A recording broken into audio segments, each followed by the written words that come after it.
Salut les traders, salut les tradeuses, j'espère que vous allez bien. Alors, merci déjà pour la communauté qui grandit. Voilà, elle grandit tout doucement. Je crois en vous et je crois aussi en cette chaîne et je crois en ce que je fais. Je sais que cela apporte pas mal de bénéfices à ceux qui regardent. Je vous encourage encore à partager les liens à vos proches, partager des liens à des personnes qui désirent vraiment apprendre ce métier pour que cette communauté grandisse. Sachez que aussi cela aussi m'encourage à faire des recherches, afin de pouvoir mieux vous expliquer les choses, mieux vous aider pour que demain vous réussissez. Et qui sait, peut-être que demain aussi vous serez aussi quelqu'un qui va créer sa chaîne et aussi la développer pour les autres. Alors sans plus tarder, nous allons commencer un nouveau chapitre dans notre formation et nous allons parler des indicateurs. Avant d'aller dans le vif du sujet, je vais d'abord répondre à une question. Qu'est-ce qu'un indicateur concrètement? Un indicateur est simplement un outil, comme son nom le dit, qui va vous indiquer comment vous allez rentrer dans le marché et comment vous allez sortir du marché.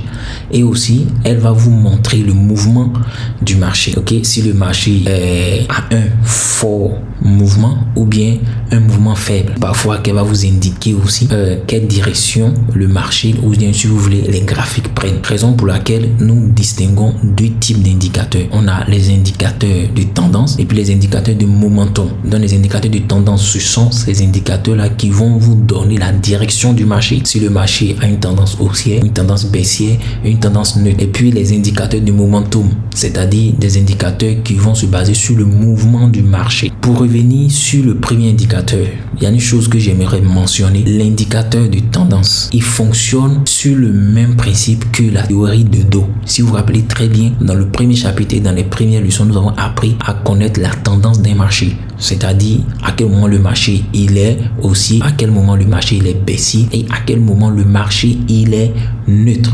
Alors les indicateurs de tendance vont nous indiquer cela. À quel moment le marché sera haussier, neutre ou baissier. Donc voici un peu la définition d'un indicateur. Donc sans plus tarder, nous allons commencer avec un indicateur et cet indicateur que nous allons apprendre, c'est un indicateur de tendance, ce qu'on appelle la moyenne mobile. La moyenne mobile est simplement un indicateur qui va calculer ou bien si vous voulez qui va additionner la clôture de certaines bougies dans la période que vous avez choisi. Vous avez choisi d'analyser votre graphique en 1 minute, en 15 minutes ou bien en 10 minutes et puis selon les paramètres de votre moyenne mobile, c'est-à-dire l'indicateur de moyenne mobile puisqu'il se fait paramétrer. Donc, selon votre paramètre, la moyenne mobile va déterminer, va calculer le nombre de bougies dans votre période. Ok, voilà. Et puis, elle va diviser cette somme, c'est-à-dire le résultat qu'elle a trouvé, par le nombre de temps, ou bien si vous voulez, de jours. Là, nous sommes sur notre graphique. Ok, nous sommes sur la paire euro-USD en unité de temps 4 heures. Donc, déjà, pour pouvoir ajouter notre indicateur, vous venez ici, vous voyez là, vous cliquez là et puis vous tapez dans la recherche moyenne, ok, comme moyenne de classe 1, moyenne mobile. On a plusieurs moyennes mobiles, mais la moyenne mobile que vous devez utiliser, c'est la moyenne mobile 5, d'accord? Donc vous cliquez là, vous pouvez ajouter une étoile pour mettre dans votre favori. Si vous vous rappelez très bien, dans la vidéo où j'ai mentionné prise de main de TradingView qui s'affiche en haut, voilà, pour ceux qui n'ont pas regardé, je vous invite à aller regarder pour avoir un peu l'idée de comment on utilise cet outil qui est TradingView. Donc après avoir fini de cliquer sur moyenne mobile, je viens là, voilà, de manière basique, il a déjà eu un paramètre. Maintenant c'est à vous de le paramétrer. Longueur, si vous venez dans paramètre d'entrée, longueur, je viens là, j'écris 50, d'accord?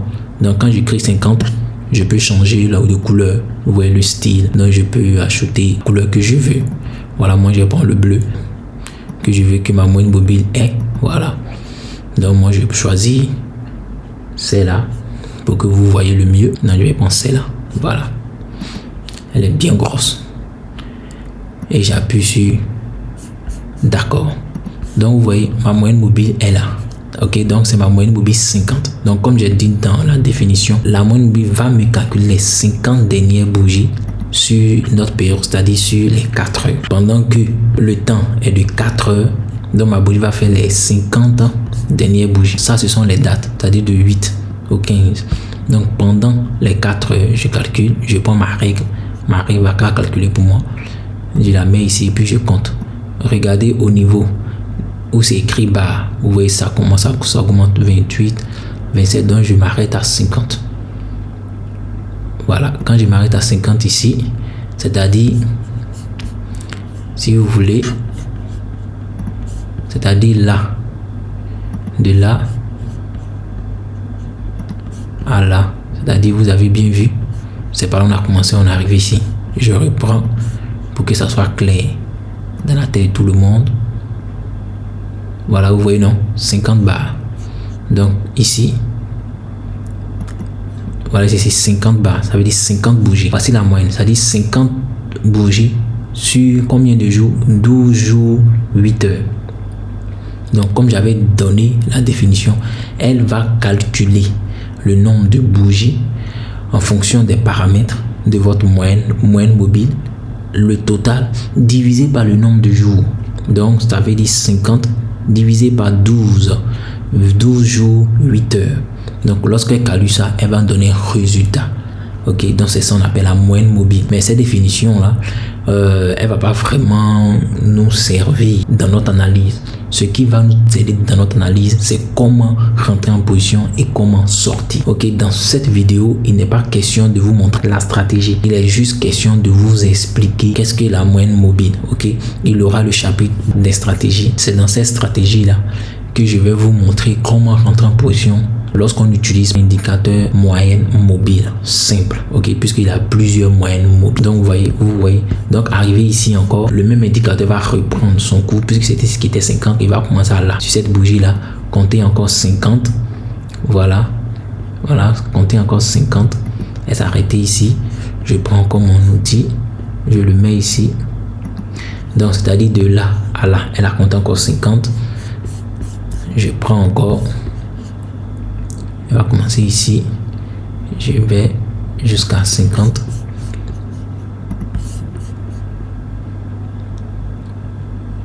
Voilà, elle a fait encore de là, elle a fait encore 50 et ainsi de suite. Donc voici ce qui est pour l'indicateur moyenne mobile. Je vais vous parler aussi d'un autre indicateur de tendance. Donc on a la bande de Bollinger. Qu'est-ce qu'une bande de Bollinger? Donc comme je le dis, on vient ici et puis on cherche la bande de Bollinger. On tape bande Bollinger band. Ok, ça c'est en anglais. En français c'est bande de Bollinger. En anglais c'est Bollinger band. Comme je le dis, vous pouvez cliquer sur l'étoile pour garder dans votre favori. Ok, je choisis la bande de Bollinger et voici comment la bande de Bollinger se présente. Elle aussi, elle peut se paramétrer. D'accord, mais de manière standard, on garde toujours les paramètres basiques. Il faut juste veiller à ce que la moyenne ici, longueur, soit 20. D'accord, mais bien avant d'aller plus loin, je vais vous donner la définition de la bande de Bollinger. La bande de Bollinger, c'est quoi? En principe, la bande de Bollinger, c'est une bande, comme vous voyez, voilà, une bande ou bien si vous voulez un canal dans lequel va circuler le prix, c'est-à-dire votre graphique doit circuler entre la bande. Mais la définition ne s'arrête pas là. Cet indicateur va vous dire à quel moment vous devez rentrer dans le marché, votre position si vous devez vendre ou acheter, et à quel moment vous devez clôturer. Tout d'abord, nous avons deux bandes. Ok, on a la bande supérieure qui est là en haut et puis on a la bande inférieure qui est en bas. Cette bande que vous voyez au milieu ici, c'est une moyenne mobile. Donc vous voyez que on a vu premièrement la moyenne mobile. Ici, à chaque fois que le prix va sortir de la bande, automatiquement cette bande là va toujours attirer, ok, la bougie à l'intérieur de la bande. En fait, la bande va juste conduire, canaliser le prix, canaliser les graphiques. Donc toutefois que la bougie sortira de la bande va tout faire à ce que le graphique intègre la bande, parce que de la manière que le marché il est fait de telle sorte que les graphiques coulent, ou si vous voulez circulent dans la bande. Donc toutefois qu'il aura excès, que ce soit excès au niveau supérieur, c'est-à-dire ici, ou bien au niveau inférieur, à chaque fois le prix, la bande du moins va attirer le prix à l'intérieur d'elle. Donc à chaque fois que la bande va sortir, il y aura toujours un signe qui nous dira entre dans le marché ou n'entre pas dans le marché. Vous comprenez? Voici ce qui est la définition selon moi, je dis bien selon mon école, selon l'école que je conduis, selon la formation que je donne, la définition de la bande de Bollinger. Comme je disais tout à l'heure, on ne cherche pas à comprendre la stratégie. On cherche juste à connaître les indicateurs. On ne regarde pas cette formation comme une série Netflix, je vous en supplie. Je vous en supplie. C'est une formation. Le trading est un métier. Alors prenez le temps d'assimiler les leçons, de les comprendre, de les travailler jusqu'à ce que vous soyez à l'aise. Et maintenant, vous pouvez passer à une autre leçon. N'oubliez pas de partager, de liker si les vidéos te plaisent. Activez surtout la note de notification pour ne rien rater parce que il y a des choses qui viennent qui pourront encore vous aider à commencer réellement à trader déjà. Alors, pour continuer, je vais vous montrer un dernier indicateur qui est celui-là, qui est un indicateur de momentum. J'écris RSI. RSI, c'est un indicateur de momentum. Donc, comme je vous ai dit, c'est un indicateur de mouvement. Donc, un indicateur qui va se baser sur le mouvement du marché. Donc, son nom détaché est Relative Strength Index. Voici l'indicateur RSI. Donc, l'indicateur RSI, c'est juste, il suit juste le mouvement. Ok, donc vous avez le graphique en haut et puis vous avez un graphique en bas. Ok, le graphique en haut, il est basé avec les bougies. Le graphique en bas, il est juste avec des tracés. Et il y a une ligne à l'intérieur d'elle. Donc, c'est aussi, elle peut aussi se faire. Voilà, je clique 2 fois dessus. Je viens ici, paramètres, vous voyez, longueur 14. Voilà, il y a certains qui le permettent à 15, ça dépend de vous. 14. Ici, vous voyez, RSI, base, MA. MA, déjà, vous avez déjà vu, c'est la moyenne mobile.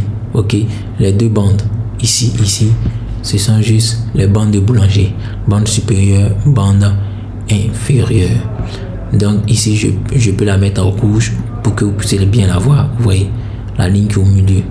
Donc, cet indicateur va juste montrer le même mouvement que celui du graphique en haut. Seulement que lui, ici, sa particularité, c'est que à chaque fois que le mouvement sortira de cette bande-là, vous voyez, elle va toujours revenir. Parce que lorsque nous serons à ce niveau ici, on parle de surachat. Donc, lorsque le prix sera dans cette zone, ça veut dire que le prix est suracheté. Donc, obligatoirement, cette bande-là va attirer le prix jusqu'à l'intérieur, jusqu'ici au milieu, c'est-à-dire les 50%. Donc, parfois aussi, lorsque le prix arrive là, cette zone que vous voyez ici est une zone de survente. Donc, à chaque fois que le prix arrivera ici, cette bande-là va dire que nous sommes en survente. Donc, chose qui n'est pas bon au niveau des prix, au niveau du marché boursier. Donc, cette bande va attirer le prix à l'intérieur d'elle jusqu'aux 50%, voire même la dépasser. Donc, voici la particularité de cet indicateur de momentum.